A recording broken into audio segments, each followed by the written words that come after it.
Hello, this is Mike, NoStressMike.com, and I'm north of Tampa, Florida. Let's see, this is the 15th of 13th of February 2021, and we're going to be talking about solar. And it's not like I'm going to teach you anything, but anyway, I want to show you.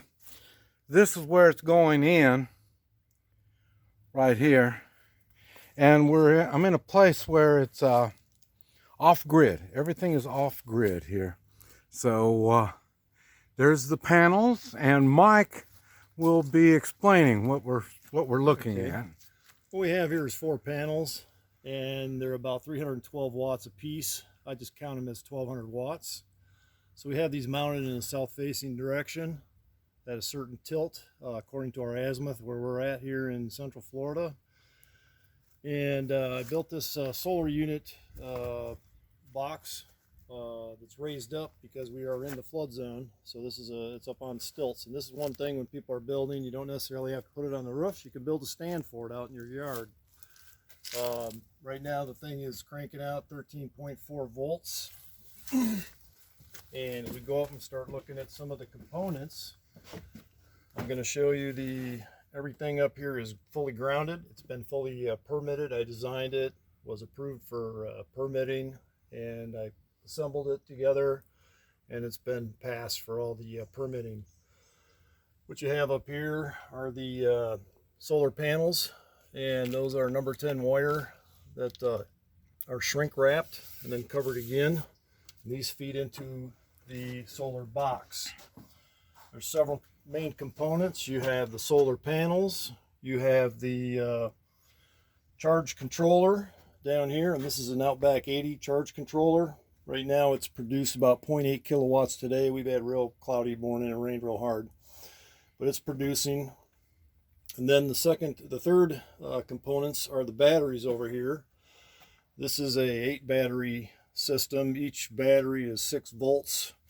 They are tied together to create 12, and then the batteries are parallel together in a row to create a 12 volt battery bank.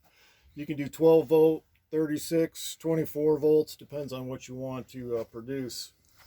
The fourth main component of the solar is the inverter, and that changes the power that comes off the batteries at 12 volt into the inverter. This is a pure sine power wave inverter, good for electronics.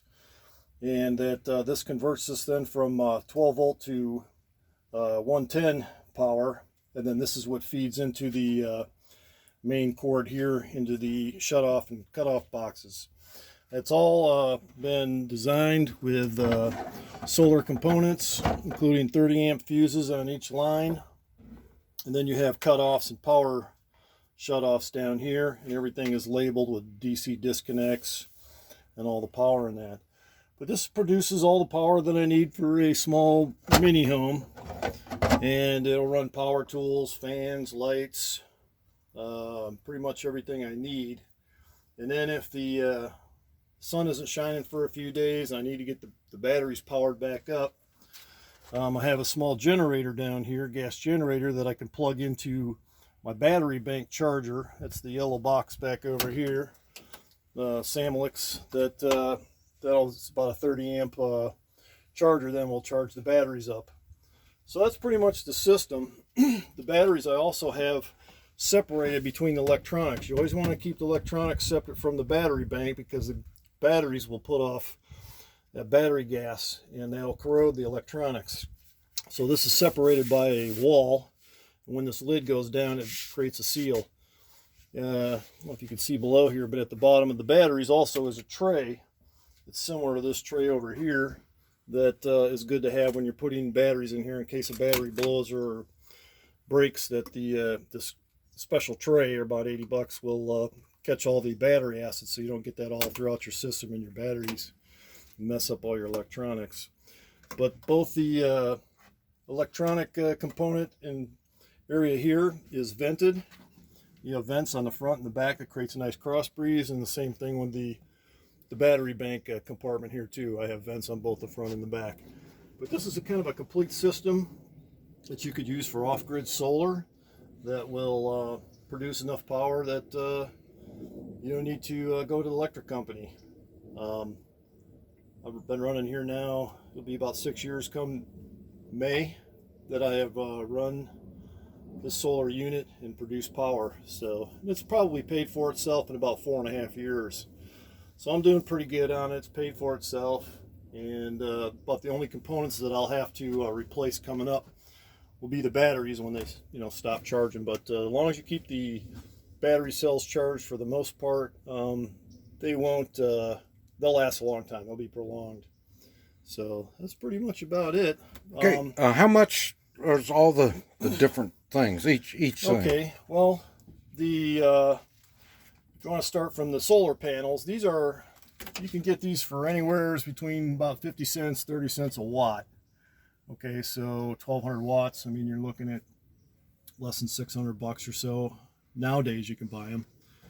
You're looking at probably about $1,000 to $1,200 in batteries for components. Some of these breaker boxes and cutoffs are $80, $90, $100, and the breakers, you got to buy them too. Outback charge controller, you can probably get $500 to $550.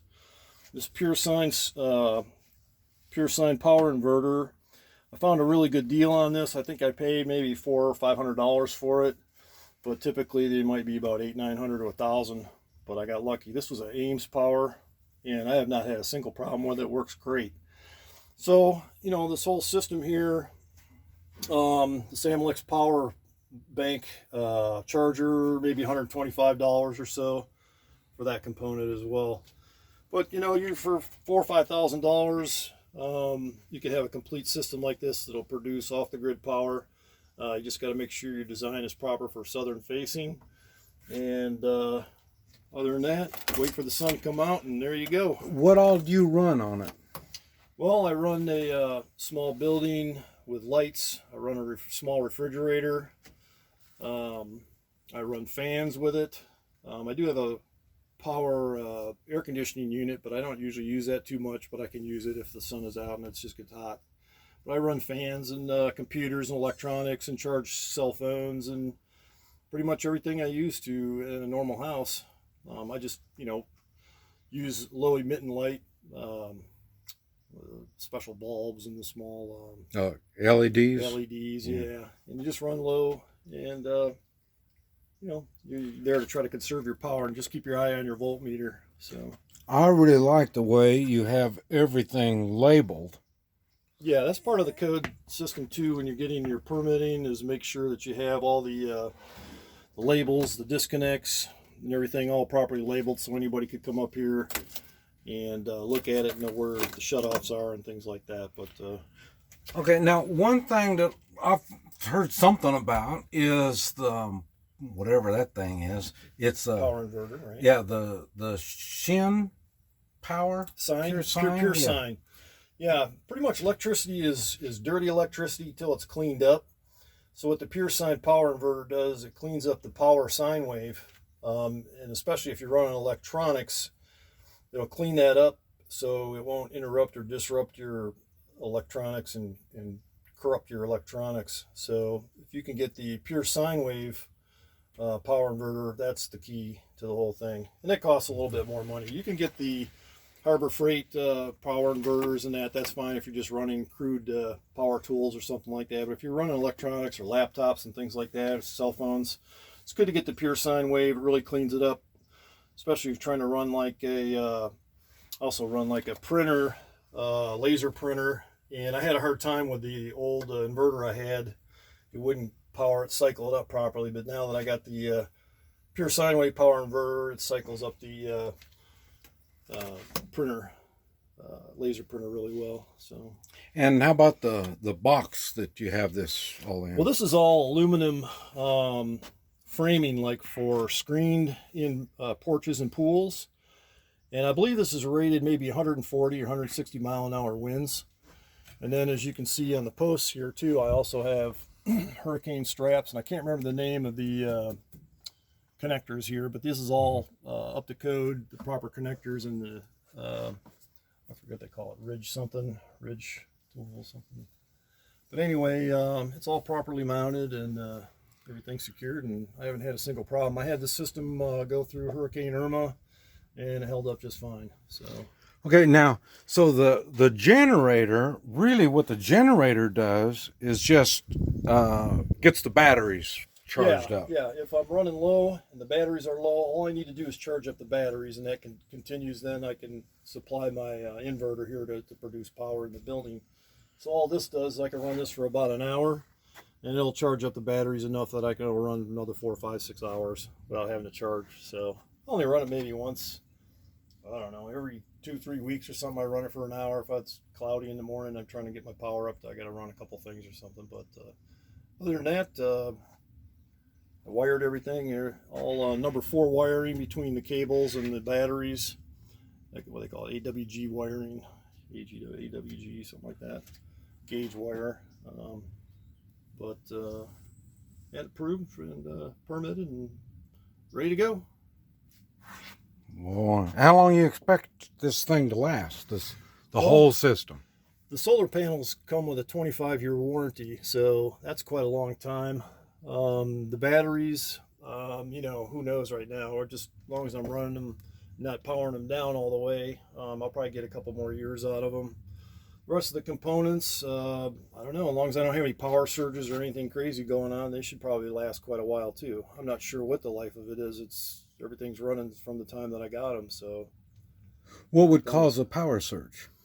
Well, you could have lightning hit, or an EMP, or something hit like that creates a shock wave into the system, or lightning directly hits this. Even though it's grounded, it still could produce a power surge and blow some electronics. But I have all the components grounded, as well as the solar panels and the frame, so I'm doing pretty good. There's one other unit thing that I want to get. It's like a EMP power surge thing that I'm going to add to the batteries here, and that might cost $350 or so. That I'm going to add one more component to this to make it even better, electrically protected. But the entire box here is made out of aluminum sheeting as well, and I think this almost creates its own Faraday cage that it'll keep electronic shocks and lightning and stuff like that from creating any sort of power surges in the interior inside. So yeah, but works good, keeps the lights on. Yeah, good. Now, can you run everything you mentioned? Can you run all that all at the same time, or you have to space it out? The big thing is just to keep your eye on how charged up your batteries are. Depends on what you want to run. I don't run everything all the same time. I don't know, does anybody run everything at the same time? I mean, it just, you know, you just keep your eye on your power. I try not to let it go down below 12 volts. Then it starts, you lose a little bit less power. Is that what's on the meter there on the side? Yeah, I think that was like 13.7 or something right now. Or the sun's shining on the panels right now, and the batteries are getting charged up pretty well. 13.4. Yeah, so it's doing pretty good, and that actually can get up as high as, 15.5 is what the batteries are rated for, as high. It can be charged up to, but on the meter, I've seen it maybe 14.5 at the highest, and the lowest maybe down to 11.5 kind of thing. But I don't try to let it to go that low. I've shut down and turn off a bunch of electronics or something, and then just try to conserve power. But for the most part, it's a lifestyle change. You don't use the solar power for heating objects like a curling iron or a electronic coffee pot maker. That sucks about 1200 watts. You have to do the math first when you're designing the system to find out how much power you need, what your demand is going to be, and then you design a system around to meet those needs. And then you can add on if you find out you've misfigured. Yeah, like this right here right now, I have enough space in the box here where I could add another battery bank, and I'm going to add some more panels later on, probably double up at least on the panels as well, and probably pretty much design another side-by-side system. And then I can use a battery switch to switch from A to B, kind of like a boat. Oh, okay, yeah. Kind of thing, yeah. So when one system is down, I can flip it over to the other system, and then still be able to have power without having to charge and just wait for the sun to come back up and charge up the batteries. So, but it's pretty easy, simple. The only maintenance I have once a month is adding distilled water to the batteries, acid lead batteries, and just keep them topped off, and that's it. That's really about the only maintenance. And those were golf cart batteries, is what? Yeah, they're Duracell 6-volt batteries. Like I said, you series those together for 12, and then parallel each battery, 2 batteries together, and then that creates the 12-volt system. But I like camouflage it, put a nice color on there for a low footprint, and that's what we're looking at. It's really a neat system. I've seen systems, and but maybe everybody's more like me. They don't do it to code. So that's probably why this one's so impressive to me. But well, even got concrete slab for set your steps on. So it's very, very neat system. And do you have a meter inside so you can see, or you have to come out here? No, I have a meter. Oh no, I just look out the window and I can see the voltmeter on the side of the panel. The way I have it right there right now. The building's being moved, so but it'll still be in position when I move the building up on its foundation for that aspect of it. But you know, so it's easy to see. It's not that far away. And it's always good when you're designing these systems to keep the batteries as close to the solar panels as possible. Keep your DC run as short as possible underneath the panels, because the longer your run is on DC, you lose a lot of efficiency. If I had a battery box 15 yards over here, my panels are over here, I might lose 30–40% in productivity just in the DC current drainage. So you always want to keep your batteries as close to the underneath the panels as possible, and that's what I like about this system here is it's a nice waterproof box that's raised up out of the flood zone, and then it's sealed. I have every aspect of the thing sealed off real good with caulking and stuff, so I don't get any water or rain, stuff like that in it. But it stays pretty dry and works for me. Off the grid. That's what we were looking for. Okay. Well, real good. I just wanted to share that with you. I thought it was really neat. So, and like I say, I thought he explained it very simple and easy for me to understand, whether I know what everything does or not. But I know what the layout is at least supposed to be made up of. Anyway, this is Mike, NoStressMike.com.